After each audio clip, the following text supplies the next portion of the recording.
Okay, now we're going to take a look at bioenergetics of metabolism and ultimately some specific pathways. And as you know, I'm a biochemist, and this is my favorite part of biochemistry. Um, so we're going to define some vocabulary here, first of all. Metabolism, the sum of all the chemical reactions that take place in an organism. And there are sub-levels of metabolism. Metabolism is the big picture. I guess I inadvertently paused that, didn't mean to do that. So under that heading of metabolism is another vocabulary word about a process that is involved in breaking down large molecules into smaller ones. And this is called catabolism. And energy is generally released during this process. So we're breaking down large molecules and extracting energy in the process of doing so. Anabolism is the synthesis of large molecules from smaller ones, and this requires energy. So, catabolism, breaking down, releases energy.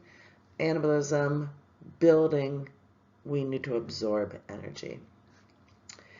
Often the process is a series of consecutive reactions or called a metabolic pathway. And these pathways can either be linear or cyclic. A linear pathway has a series of reactions that generate a final product from any of the different reactants. So in this example, we have A being converted to B, B converted to C, C to D. If we have some B from some other source, we could feed that in here and continue down that linear pathway. And that can happen in a process called glycolysis, which we'll take a look at later.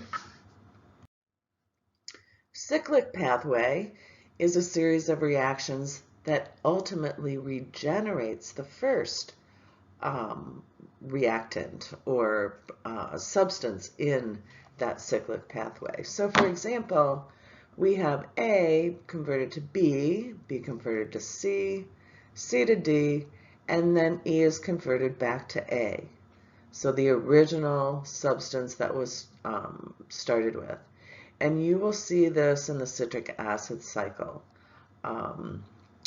which has often call this a sparking compound, and that compound in the TCA cycle is oxaloacetate.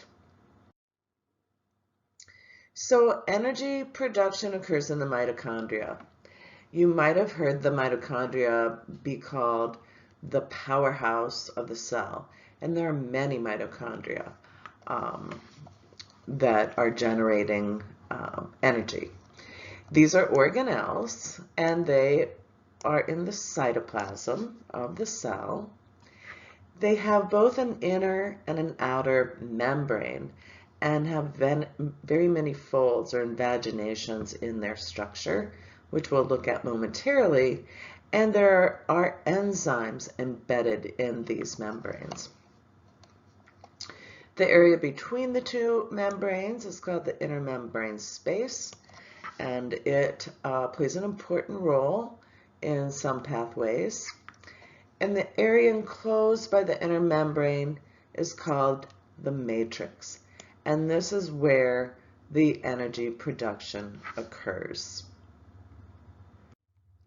So this is a diagram or a drawing, pictorial representation of a cell.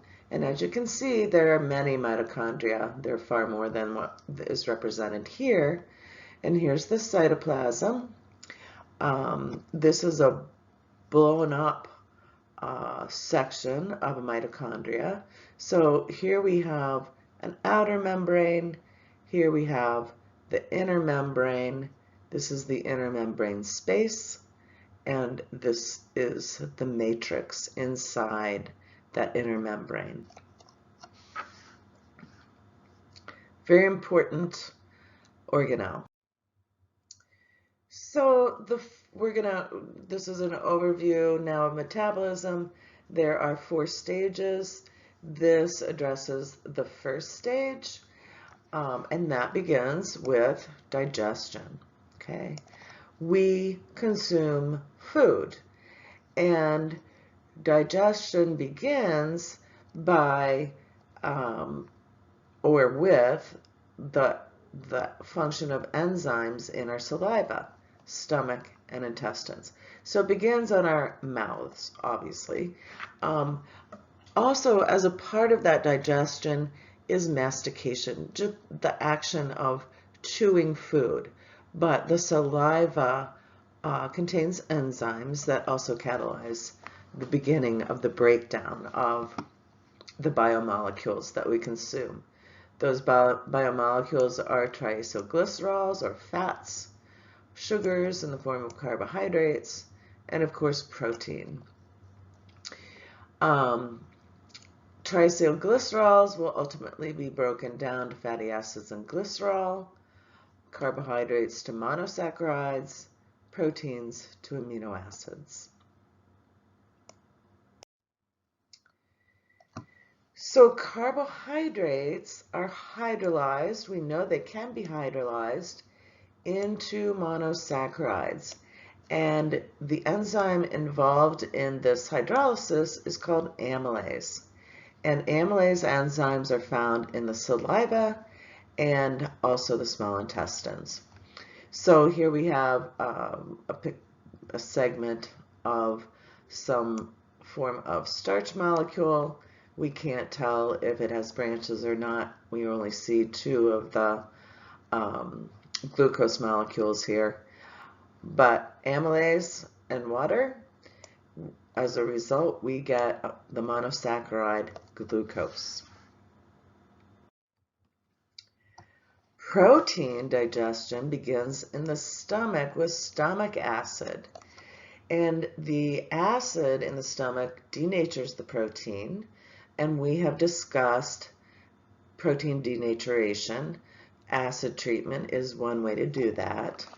And then an enzyme called pepsin begins to cleave the large protein backbone into smaller peptides. So it's cutting or chopping this large polypeptide into smaller segments.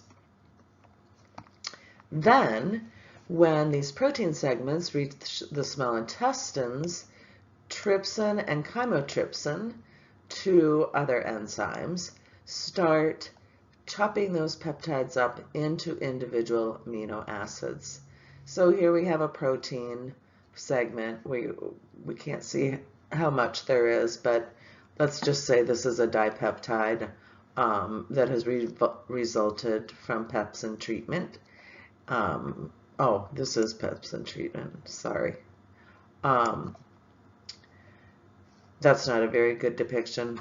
I don't like this slide. This is showing an amino acid, and pepsin does not cleave polypeptides into individual amino acids. Trypsin and chymotrypsin do that. We get smaller peptides from pepsin. Triacylglycerols, so again, this is stage 1 in digestion. They are first emulsified by bile that is secreted by the liver. Then, in the small intestines, also, the bile does this process there as well. They are hydrolyzed by lipases. So these are enzymes found in the intestines, and they hydrolyze the triacylglycerols into 3 fatty acids and a glycerol molecule. So here we have our triacylglycerol. They actually have 3 of the same fatty acids attached. Our enzyme lipase, of course, water, because this is hydrolysis. And we get the 3 fatty acids and our glycerol molecule, or backbone.